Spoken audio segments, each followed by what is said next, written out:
Meus amigos, estou de volta. Leandro, canal Inteligência Racional, muito obrigado pela sua presença aqui conosco. Muito obrigado pela sua opinião, pelo seu comentário. Quero responder uma pergunta aqui num vídeo rápido e objetivo.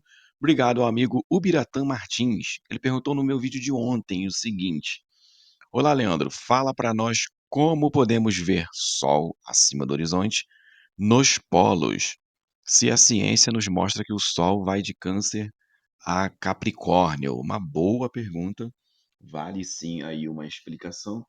Então é o seguinte, como que o Sol antes aqui, espera aí, deixa eu lembrar. Hoje tem uma live aqui no meu canal, ok? Então todos estão convidados, ela vai começar um pouquinho tarde, claro, é o horário que eu vou ter disponível assim que eu chegar ao trabalho. Por volta de 23h30 eu começo essa live aqui, onde vamos falar muita coisa interessante, inclusive sobre, astronomia, tá, as estações do ano, o movimento do Sol, da Lua, das estrelas, Antártica e etcétera. Aí vai ser um bate-papo bem legal, onde eu vou deixar vocês da bancada também que estiverem ali participando, subirem para conversar comigo sobre essas questões, beleza? Então voltando aqui ao comentário do Ubiratã, fala para nós como podemos ver o Sol acima do horizonte nos polos, se a ciência nos mostra que o Sol vai de Câncer a Capricórnio. Bom, é o seguinte, a gente precisa entender, que na Terra, no modelo da Terra esférica, a Terra ela está inclinada em um eixo imaginário, tá. Por que um eixo imaginário? Porque não tem, logicamente, né, uma barra de ferro atravessando a Terra de norte a sul.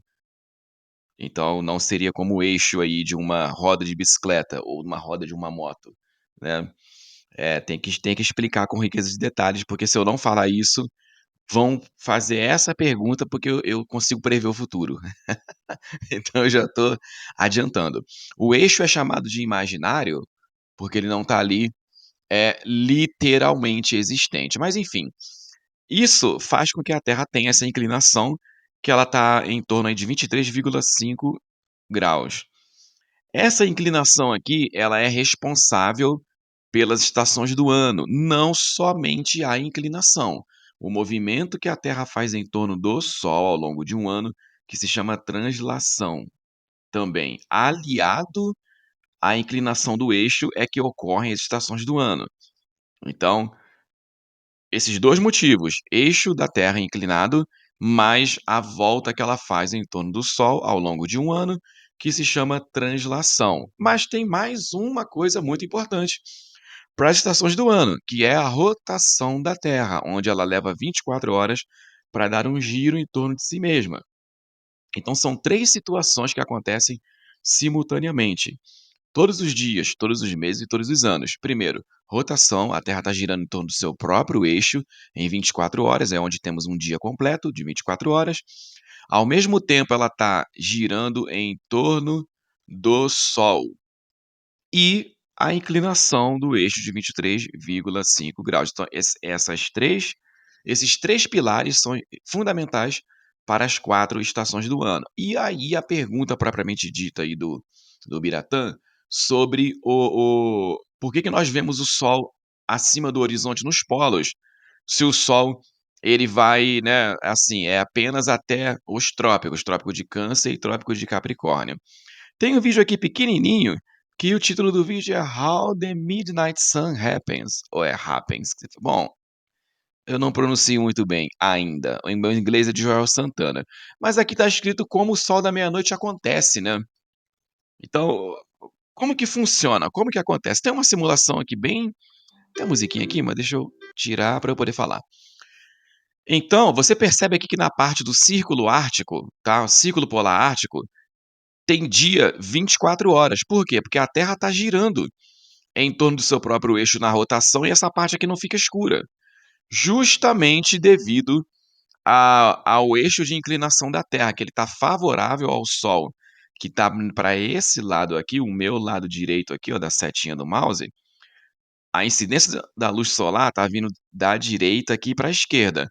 Como tem a inclinação do eixo, ó, a Terra não está, digamos assim, retinha, né, ela não está em pé certinha nesse modelo, tipo aqui, ó. Aqui, para fins didáticos, ó, a Terra está bem em pezinha, não tem inclinação nenhuma. Aí temos o ciclo polar ártico, trópico de Câncer, linha do Equador, trópico de Capricórnio e ciclo polar ártico. A Terra está aqui colocada em pezinha para efeitos de didático. Mas, Leandro, se o eixo é imaginário, como é que se prova que esse eixo existe se ele é imaginário? Ora bolas. Justamente a existência do fenômeno do Sol da meia-noite. É ele que prova a existência do eixo imaginário. Por isso que eu falei lá no início do vídeo. O eixo é chamado de imaginário porque ele não tem um ferro aqui atravessando a Terra ou uma estaca de madeira ou qualquer outra coisa, literalmente, tá? Por isso que ele é chamado de imaginário. A prova da existência desse fenômeno desse fato da Terra ter essa inclinação, não ela tá retinha como eu mostrei ali na outra figura, é a existência desse fenômeno em ambos os polos. Aqui no Ártico ele vai acontecer entre metade de maio, junho, agosto e metade de setembro. Vai ter sol da meia-noite aqui no Ártico, vai ficar dia por 24 horas aqui direto e depois volta a anoitecer. E depois ele vai acontecer aqui embaixo, lá no Polo Sul, que vai ser ali no meados de dezembro, 20, 21 de dezembro, janeiro, fevereiro e março, tá? São os meses que você vai ver melhor o fenômeno, tá?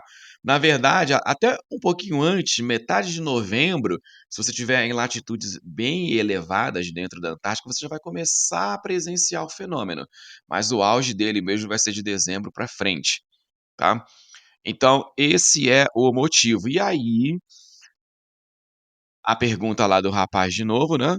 É, vemos o Sol acima do horizonte nos polos, se a ciência nos mostra que o Sol vai de Câncer a Capricórnio. De fato, ele vai de Câncer a Capricórnio, tá? Ele passa pelos trópicos aqui, tá?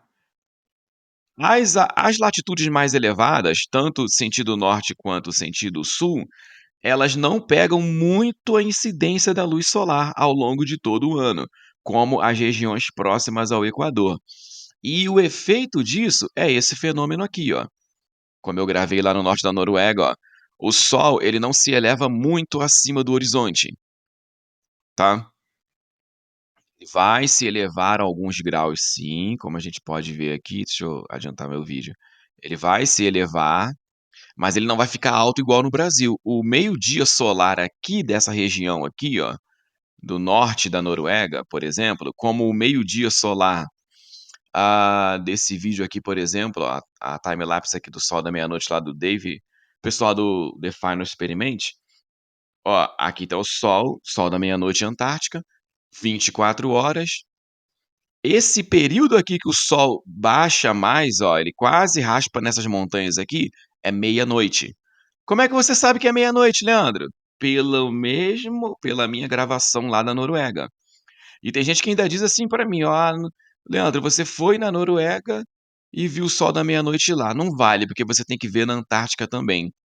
Então você se precipitou em se convencer que existe o fenômeno. Mas, gente, aqui também o sol raspando quase, mais ou menos perto dessas montanhas aqui, é meia-noite, quase. Eu coloquei o horário aqui, ó. 23 horas e 50 minutos, 11 de julho de 2023, Tromsø, Noruega. Aqui é quase meia-noite. Olha que coisa interessante. Isso no Polo Norte e agora no Polo Sul também.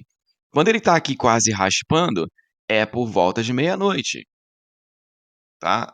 Aí as horas vão passando, ele começa a se elevar, só que ele não vai subir tanto. Então está aí a prova do eixo imaginário da Terra de 23,5 graus, tá?